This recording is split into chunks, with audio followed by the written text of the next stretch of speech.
A lot of businesses are turning to digital platforms to help promote their products and delivery services while they're essentially shut down. The big question is now, though, what will determine long-term success for these businesses?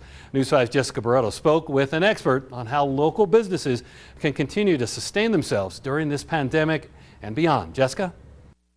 Good morning, everyone. Well, the expert I spoke to says the key here is to remember what has worked in the past and don't be afraid to ask for feedback. I caught up with Peter Kleeman remotely. He's part of the digital consulting firm Bottle Rocket and says during these times when people are at home and looking for simple solutions, it's important to be creative with your approach and do what you can to connect with customers. People are going to be really tight on spending dollars.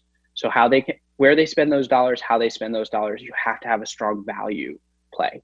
You have to have a strong value play. Kleeman adds tapping into community groups online might be especially helpful, and sharing ways you're keeping your staff safe and working is also something that the community would be able to appreciate. So if you own a business and are trying to navigate a digital environment, here are the 4 key factors Kleeman says you should keep in mind. The first is acquisition. So build an acquisition strategy to draw people to your website. You can use an email distribution list, direct mail, or if you have any face-to-face contact with your customers from a safe distance, use that as an opportunity to remind them of the products and services that they can purchase online.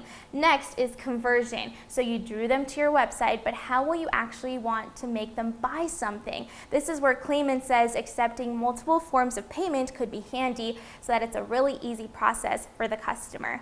Then third is engagement. How are you offering a social experience versus just a product? Kleeman says that businesses that are doing just that are really standing out above others right now. So say you own a bar, why not have a virtual happy hour?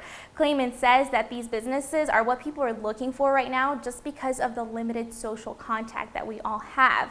And last but not least, retention. How will you stand out as a community leader beyond just this pandemic and into the future? Remember, this is where community outreach will be especially useful for you because it'll give you the feedback that you need to know moving forward. Always watching out for you, Southern Colorado. Jessica Barreto, News 5.